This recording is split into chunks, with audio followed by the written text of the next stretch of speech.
आता होत आले या पुढे ते ना कधी होणे.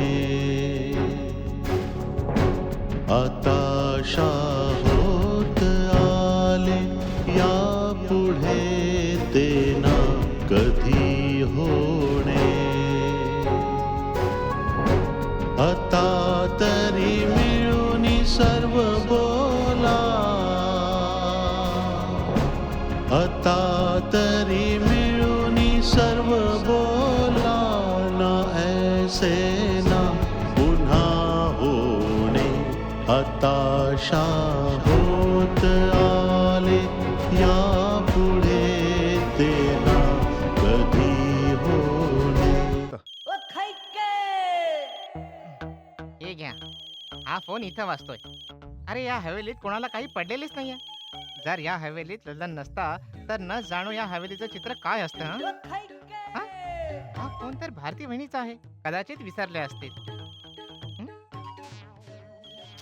अरे कशाला त्रास देताय? फोनच्या मालकीनीला नेऊन देतोय ना मी फोन. अरे एक मिनिट वेणी नंतर घाल, आधी माझ्या प्रश्नाचं उत्तर दे. काय? त्या कोड्याचं उत्तर काय आहे? कोणतं कोडं? कोणतं कोडं? अगं हो, तू मगाशी घातलं होतंस ना ते चिमण्यावर चिमण्या डावीकडे चिमण्या. हा. ते तर खूपच सोपं होतं. त्याचं उत्तर आहे 3 चिमण्या. 3 चिमण्या? हो. बघा, मी कोडं काय घातलं होतं? चिमणीवर 2 चिमण्या, चिमणी हा. खाली 2 चिमण्या. मग 3 हा. चिमण्या झाल्या ना. चिमणीच्या उजवीकडे 2 चिमण्या, चिमणीच्या डावीकडे 2 चिमण्या. मग झाल्या ना 3 चिमण्या. नाही ही फसवणूक आहे, असं थोडीच होतं. अरे कसली फसवणूक? बरोबर तर बोलते. 3च चिमण्या झाल्या. अरे कशावरून हरलो? ही फसवणूक आहे. अरे मग काय? काही नाही असं भारती थोडीच वहिनी. होतं. काय दादा? भारती बहिणी, हा तुमचा फोन हॉलमध्ये राहिला होता, कधीपासून वाजतोय. थँक्यू दादा. तारा काकी, अरे थांबा दादा, मी पण येते तुमच्या सोबत मदत करायला. येते हा. हं. चला. हॅलो. चला. चल. कुठे होतीस तू आणि फोन का उचलला नाहीस? काकी ते मी माझ्या खोलीत होते आणि फोन बाहेरच्या खोलीत होता. बोल ना, सगळं ठीक आहे ना? सगळं ठीक आहे, बस मीच थोडी अस्वस्थ आहे ग. तू इथे येऊ शकतेस का ग? आता हो आता आता ताबडतोब भारती. मला काही समजत नाहीये ग. काय झालं काकी? तू एवढ्या काळजीत का वाटतेस? सगळं ठीक आहे ना? बाबा चिंटू कुठे आहेत? सगळे ठीक आहेत. चिंटू, दादा, फक्त मीच ठीक नाहीये. आता लगेच ये भारती. काकी काय झालंय?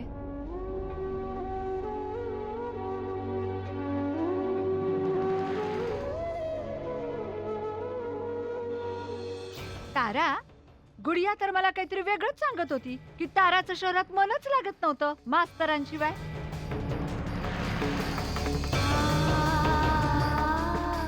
जिथे आग आणि विस्तव जवळ असतील तेथे एक दिवस आग लागणारच ना.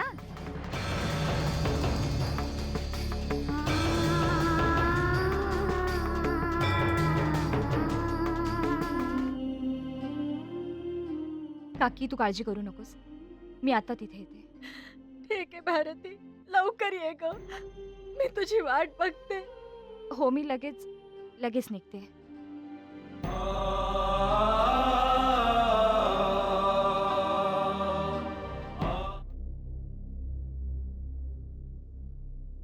काय झालं भारती? काय नाही विजय, अगं सांग तरी काही. मी काकीला भेटून येऊ का? पण नक्की झालंय तरी काय? माहित नाही, खूप काळजीत होती. तिने नेमकं काही सांगितलं नाही. जर तुम्ही म्हणत असाल तर जाऊन येऊ का? ठीक आहे, पण जाताना आईला सांगून जा. हो, मी त्यांना विचारूनच जाईन.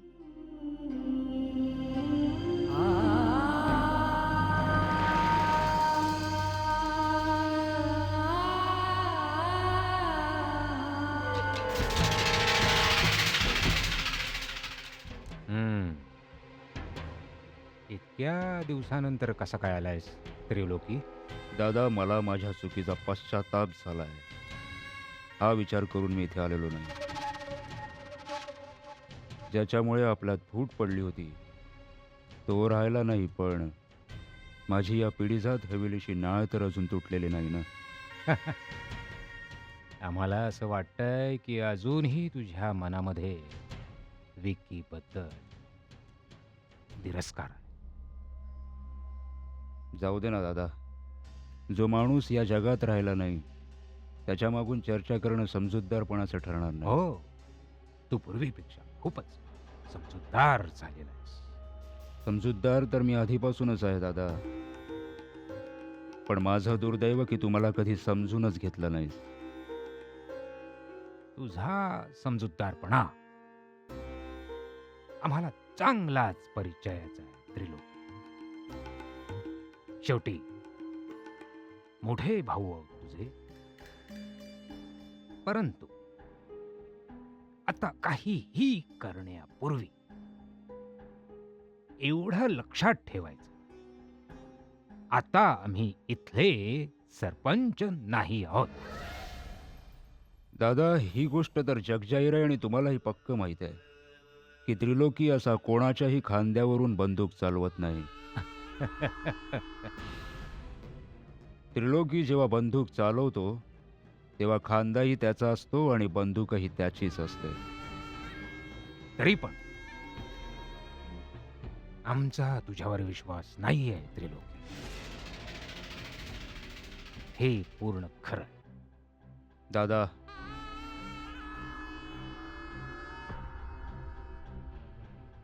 मी इथे तुमचा विश्वास जिंकायला नाही आलोय, तुम्हाला तुमचं राज्यपद मिळवून द्यायला आलोय. शनीची जी 7.5 या घरावर ठाण मांडून बसली आहे तिला या घरातून कायमचं बाहेर काढून तुम्हाला तुमचा अधिकार मिळवून द्यायला आलोय, आणि तो मी तुम्हाला मिळवून देणारच. मग भले त्यासाठी मला मुडदे पडावे लागले तरी बेहत्तर.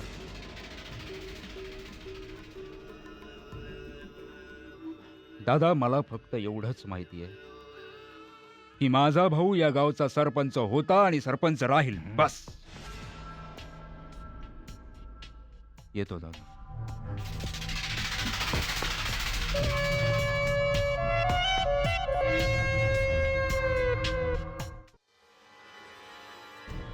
आता बोला, ह्या सरपंच बाई फोन सुद्धा उचलत नाहीयेत. ही यांची माणुसकी.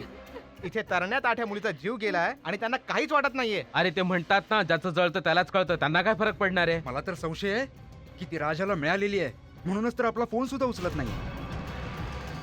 पण जर फोन उचलणार नसतील तर मामला थंड होणार का? आपण गप्प बसणार आहोत का? इथे कोणाचा जीव गेलाय, जीव असं नाही सोडणार. आज ही वेळ वहिनींवर आली आहे, उद्या माझ्यावर येईल, परवा इतर कोणावर तरी येईल. असं कुठवर हातावर हात धरून बसायचं? सरपंच बाईंना ह्या सगळ्याचं उत्तर द्यावंच लागेल. त्यांना इथे यावंच लागेल. हो, यावंच लागेल. काय मी काय चुकीचं बोलतोय का? अगदी बरोबर बोललास तू. बरोबर आहे. त्यांना उत्तर द्यावंच लागेल. ह्यासाठी फक्त सरपंच बाई जबाबदार आहेत. आज जर योग्य व्यक्ती सरपंच असती तर चंदाची ही अवस्था झाली नसती. तिच्यावर अक्षता पडल्या असत्या. सर, अशी सरपंच व्यक्ती आमची अब्रू वाचवू शकत नाही तर गेली उडत. अगदी हो, बरोबर. अगदी बरोबर खरं आहे. बोलतोयस तू. हे बघा, आता चूक की बरोबर याचा निर्णय इथे बसल्या बसल्या होणार नाही. आता चंदाला तेव्हाच खांदा द्यायचा जेव्हा सरपंच बाई इथे येते. काय हो हो, हो, अगदी यावंच बरोबर, लागेल. बरोबर, बरोबर आहे. चला, त्यांना चला. इथे यावंच बरोबर आहे, लागेल. यावंच चला, लागेल. चला, बरोबर आहे. चला, सरपंच बाईंना चला, यावंच चला, लागेल. चला, यावंच चला, लागेल. चला, बरोबर चला, आहे. यावंच लागेल. त्यांना यावं लागेल. यावंच काही लागेल. करायचं नाही. यावंच पुढे लागेल. काहीतरी कारवाई करूया. फोनवरून काकी असं काय बोलले असतील की भारतीला असं तातडीने जावं लागलं? काही सांगितलंही नाही.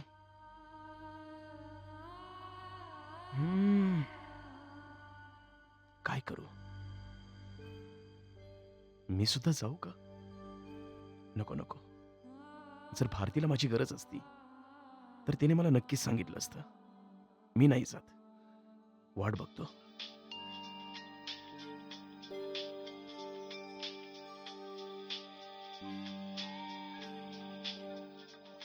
हा रामू, बोल. हा, विजय दादा, तुम्ही कुठे आहात? आणि भारतीजी कुठे आहेत? त्या फोन का नाही उचलत आहेत? काय झालं? काय झालं हे विचारूच नका. गावात गडबड झाली आणि गावकरी भारतीताईंबद्दल वाईट साईड चर्चा करत आहेत. वेळ फुकट घालवू नको, सरळ सरळ सांग काय झालंय ते.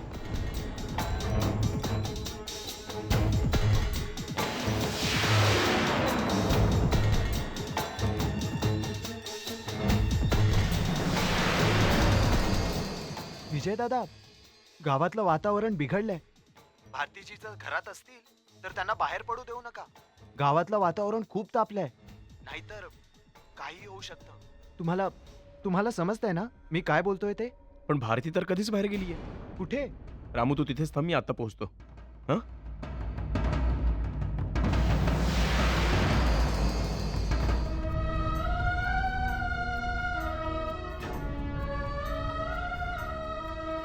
आता इथे बसून वाट बघण्यात काहीच अर्थ नाहीये. सरपंचबाई अशा येणार नाहीत, त्यांना इथे पकडून आणावं लागेल. मला तर वाटतंय तिला कुठून तरी खबर मिळाली असणार. हवेलीत कुठेतरी लपून बसली असेल. हवेलीतच काय, पाताळात जाऊन जरी लपून बसली तरी सुद्धा शोधून काढू तिला. चंदाच्या मृत्यूचा जाब द्यायला तिला यावंच लागेल. हो यावंच लागेल, यावंच लागेल. चला खेचून आणूया तिला. चला. हा, चला चला रे. घ्या, सरपंच बाई स्वतःच आल्यात.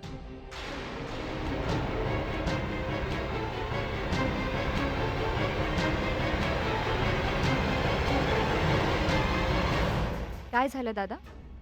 इथे एवढी गर्दी कशासाठी जमली? आता सांगा यांना गर्दी कशासाठी जमली आहे ते. धिक्कार असो, धिक्कार धिक्कार असो, असो. धिक्कार असो. राजीनामा राजीनामा द्या, द्या, राजीनामा राजीनामा द्या. द्या, राजीनामा द्या, राजीनामा द्या.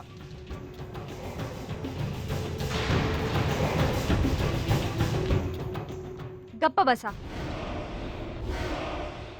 मी तुम्हा सगळ्यांना विनंती करते, गप्प बसा.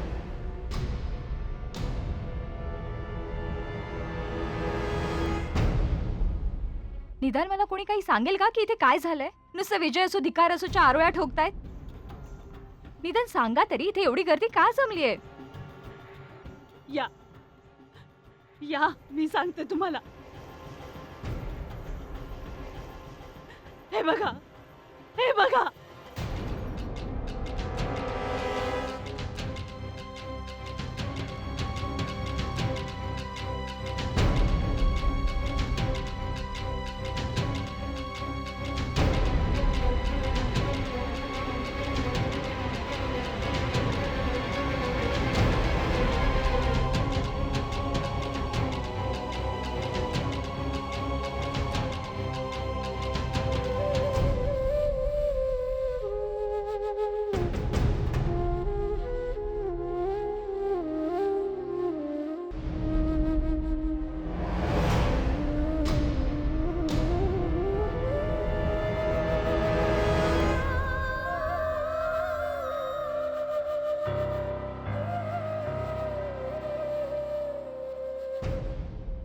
काकी,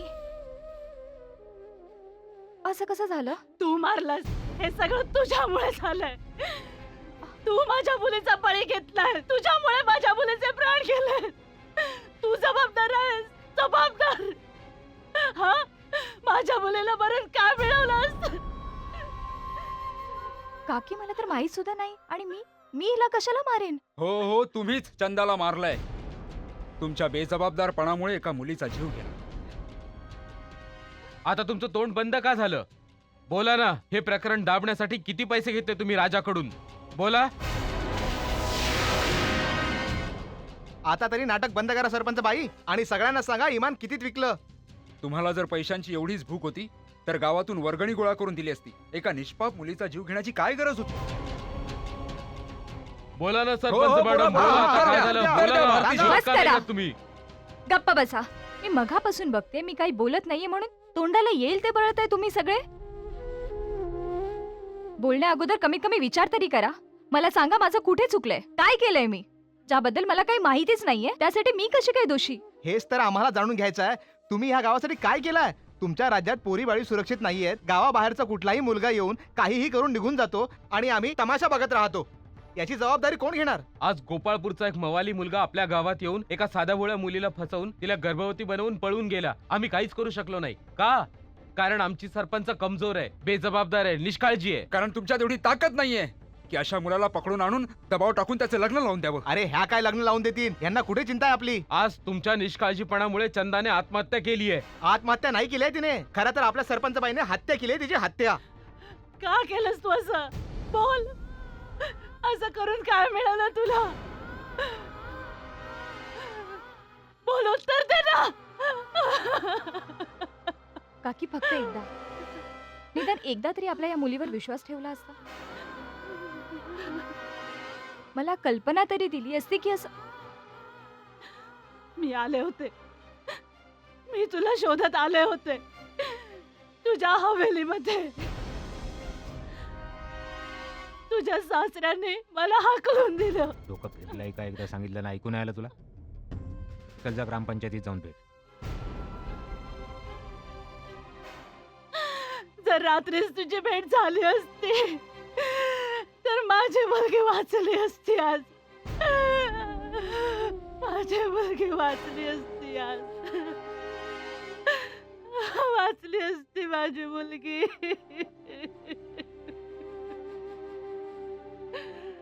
काकी, काकी शांत व्हा बघू. रडू नका. आता रडून काहीच उपयोग नाही. अगं माझी तरुण पोर जीवानीशी गेली. मी कशी नको रडू, मी कशी शांत होऊ. हिच्याशिवाय माझं अजून कोण होत ग? सांग ना, कोण होत?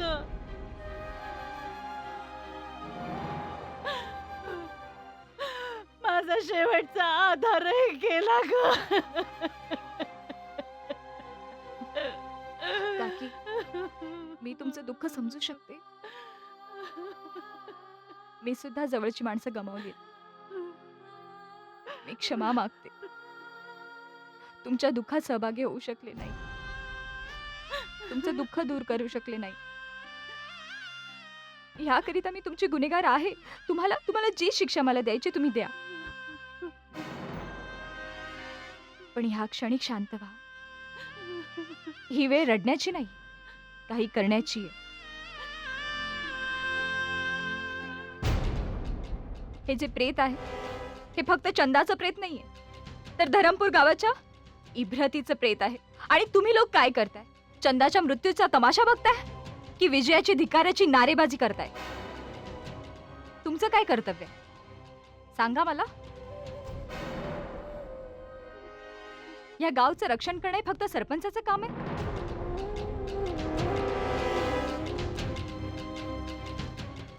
चला, मी मान्य करते की माझी चूक आहे. मी वेळेवर पोहोचू शकले नाही, पण तुम्ही काय केलं सांगा ना. तुम्ही लोकांनी काय केलं? फक्त इथे एकत्र येऊन गर्दी जमवून तमाशा बघितला. विजय असो धिक्कार असोची नारेबाजी केली. एकदा तरी एका मिनिटासाठी तुमच्या लक्षात आलं की ज्याने कोणी आपल्या आई बहिणीसोबत असं काही केलंय तो कुठे आहे? त्याला शोधून आणून शिक्षा दिली जावी, पोलिसांच्या हवाली केलं जावं? नाही ना, तुम्ही विचार केला नसेल, कारण हे तर सरपंचाचं काम आहे ना. तर मग ठीक आहे, ही कामं तुमची सरपंचच करेल. तुम्ही काही करू नका. कदाचित तुम्ही विसरतात की एका बोटाला काहीच किंमत नसते जोपर्यंत ही पाचही बोटं एकत्र येऊन एक मूठ होत नाही. या मुठीत खूप ताकद असते. आपल्या सर्वांना एकजूट व्हावं लागेल आणि लढावं लागेल. आणि जर आपण एकत्र येऊन लढू शकलो नाही तर फक्त आपापसातच लढत राहू आणि या गावाचं कधीच भलं होऊ शकणार नाही. या घराची लक्षणं काही चांगली दिसत नाहीयेत मला ताई. हे काय रूढी परंपरा बनवलाय? ना कोणाच्या येण्याचा ठिकाणा ना जाण्याचा. अगं, तुझा एवढा पारा चढायला झालं तरी काय? आता पारा चढणार नाही तर काय होणार? तरी एक गोष्ट तुम्हाला सांगू देस टाकते. एवढी वर्ष झाली तरी तुम्हाला घर काही चालवता आलेलं नाही. तुमच्या दोन्ही सुनांना तुम्ही बेलगाम सोडलंय. बरं बाई, तुझं म्हणणं मान्य करते. आता तू आली आहेस ना, मग तूच चांगला लगाम घाल आणि मला सुद्धा शिकव. शिकण्यासारखं यात काहीच नाही ताई, पण सासू आहात तर सासू सारखं वागा. आजकालच्या या महाराण्यांना तुमची सासू होऊ देऊ नका. घोर कलियुग आहे बाबा. मी जेव्हा आले होते तेव्हा सासू सासरे आणि दीर जावेच्या हुकमाशिवाय खोलीच्या बाहेर पाऊल ठेवलं नाही. आणि आजकालच्या सुना घराबाहेर निघून जातात आणि कोणाला खबरच नसते. अगं, कोण कुठून निघून गेलं बाई? अहो, ती गुरुजींची मुलगी. काय नाव बरं? भारती. हा, भारती. असं ऐकलंय की ती तुमची खूपच लाडकी आहे. कुठे गेली काही माहितीये का? अहो विचारणं तर सोडाच, सांगून तरी गेलीये का? महाराणी सारखी गेली निघून. अगं ती महत्वाच्या कामासाठी गेली असेल, येईल थोड्या वेळाने परत. आली तरी काय हाता वेगळं करणार आहे जे मी करू शकणार नाही. बस एक गोष्ट सांगून ठेवते, हे ठाकूर घराण्याचं लक्षण नाहीये. तुमच्या सुनेला समजावून सांगा, हे सगळं मला सहन होणार नाही की या हवेलीची सून गावभर भटकत राहील आणि मी हे सगळं डोळे बंद करून सहन करेन. नाहीतर मी समजावायला गेले तर खूप महागात पडेल. मग मला बोलू नका. अगं ठीक आहे, तू आधी शांत हो. मी सुनबाईला समजावेन की पुन्हा कधी बाहेर जायचं असेल तर तुला विचारूनच जा. ठीक आहे, आता खुश? मी कशाला खुश हो? मला कुठला गाडलेला खजिना सापडलाय की खुशीत असणार आहे? बाकी दोन्ही महाराणांना समजावून सांगा, लक्षणं सुधारतील तेवढं ठीक आहे. नाहीतर मी समजावेन, मग मला बोलू नका. बरं बरं, समजावेन बाई, समजावेन. पण तू सुद्धा ना, लग्नाला इतकी वर्ष झाली, जराही बदलली नाहीयेस. तशीच बडबड बडबड बडबड. बघा ताई, मी जशी आतून आहे तशीच बाहेरून आहे. मुखात राम आणि खोटे काम असा माझा स्वभावच नाही. हम्म. चला जाऊन बघते चुलीवर काही ठेवलंय की नाही, नाहीतर मलाच पदर खोचावं लागेल.